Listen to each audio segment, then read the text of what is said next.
codifying Trump's executive orders is something that a lot of people are upset, myself included. We want to see these things get codified and want them done fast. Are we moving forward on any of that? Are we expecting any votes on codifying Trump's executive orders? Once we get this done, yeah. But I think even more important, remember when President Trump did his joint address, I thought that it was a powerful speech. He did a great job. But I thought the most powerful part was when he ticked off all the things DOGE had discovered that your tax dollars were being spent on, all the stupid things that government was spending money on in these little programs no one ever heard about because we appropriate to the agency, and then there are these little agencies, these smaller sub-agencies do all these stupid things, and they spend it on stupid programs.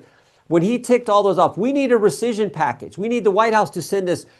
I would do every single one. Put them in one big bill, put them in multiple bills, put them in one a day. I don't care. But send those to Capitol Hill.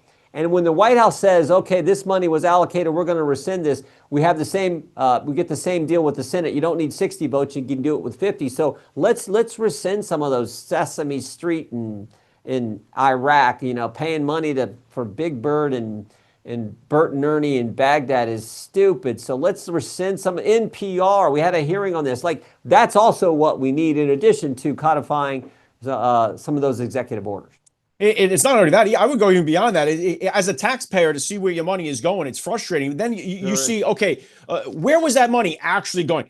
We all kind of we want to see people held accountable for this and maybe arrested for this. I mean, this was huge amounts of taxpayer money that was just totally wiped off the face of the earth. We don't know. Do you think it really cost $60 million for a gay Sesame Street in Baghdad? I don't think so. So where was the money really going? I mean, I think there's so much more to this thing that meets the eye here. Yeah. Now, and look, we're investigating all kinds of things. We may need to dig into that too, but let's at least stop it. Let's at least rescind the money, say no more. You can't do that. We want the money back to use to help pay down some of the deficit, or to be spent on our men and women in the military who defend our country, or for the Golden Dome idea, which will help defend and protect America. I mean, there's umpteen different ways we could use the money.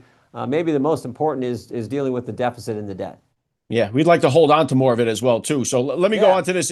How about the Democrats here attacking ICE, attacking the ICE agents? You got Congresswoman LaMonica McIver now, charges against her. Should she be thrown out of Congress for this, Congressman? Well, think about this.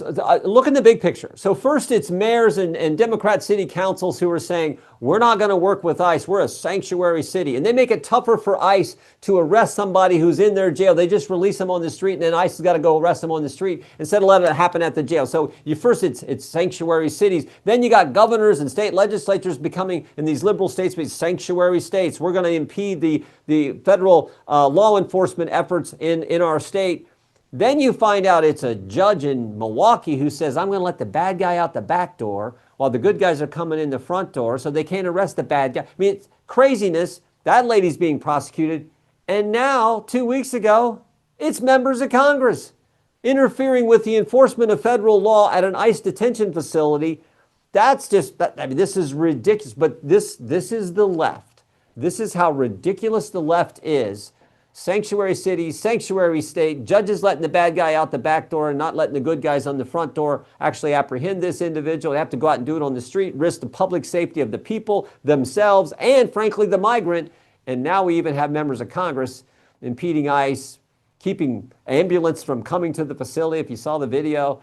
So, yeah, this is Alina Habba, the U.S. attorney, is definitely looking at this, and I think she's charged the member of Congress. Yeah, she's charged. Hopefully they follow through with it. But this leads to the next point here is that President Trump brought up a great point about this, is saying, if you look at Joe Biden's track record, he's never been for open borders. That's not what he was. Now, all of a sudden, the auto pen decides, hey, we're going to open the borders up and we're going to, let all these people invade the country. Even Barack Obama, they call that guy the deporter in chief. So what changed here with the Democrats where all of a sudden they're trying to protect, number one, allow all these illegals in, and then now protect and fight and scream so you can't deport them? What the hell changed in the Democrat philosophy here? The left is just the left. I mean, Sarah Huckabee Sanders said it best a few years ago after she did the response to the State of the Union after President Biden, and she said the divide in America today is normal versus crazy. President Trump said the divide in America today is common sense versus crazy.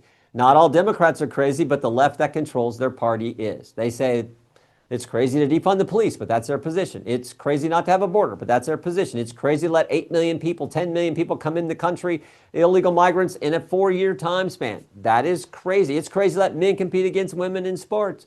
You could just keep, how about this one, Alec? It's crazy to let a Chinese spy balloon fly clear across the country and then shoot it down. I'm just a hillbilly from Ohio. I'd have shot it down before it went across the country. You'd have done the same. All your viewers would do the same. You know President Trump would have shot it down before it went across the country. So this is how crazy they are. I mean, the fact that they want to defend Abrejo Garcia, I mean, it just makes no sense to me. I think Patty Morin said it best from the White House when she was there, and she said, you know, her daughter was brutally murdered there, Rachel Morin. Yeah. She said, whose side are you on? And it really does seem that way. Like, how in the world could you take these positions? But they do. And the last thing I just want to cover here is the Biden cover-up. Now, unfortunately, he was diagnosed with cancer. We all, you know, pray for his health, the whole bit. No question about that. The main focus here is, has the media or has the Democrat, the White House, the former White House administration been covering that up? When did they know he had this cancer? And we already know they covered up his mental decline. That's obvious to everybody, including Jake Tapper now, who had an epiphany. But have they been covering up Biden's physical ailment? What's your take on that? Well, of course. I mean, and we shouldn't be surprised. I mean, you know, and you're right. Our heart goes out to the Biden family. You don't want anyway. Every family's had to deal with cancer at some point with someone and some relative or somebody. So this is tough, and we're thinking and praying for them. But yeah, it shouldn't surprise us that they misled us. They did on everything else. I mean, they lied to us about Benghazi. They lied to us about Trump-Russia collusion. They lied to us about the Hunter Biden laptop. They lied to us about COVID. Everything they told us turned out to be false. So we shouldn't be surprised that they lied here. The left has a template, Alec. The left will tell a lie. Joe Biden's just fine. Big media will report the lie. Jake Tapper did it himself. All the other mainstream media. So the left will tell a lie. Big media will report the lie. Big tech will amplify the lie. And then when you tell the truth, Alec, they'll call you a racist or they'll call you some other name. They'll attack you. And pretty soon you'll be proven true. But by that point, they're already on to the next lie. And they'll repeat the cycle. That is how they operate. Now, the good news is Americans have common sense and they've figured it out. And they certainly figured it out on November 5th when they elected President Trump.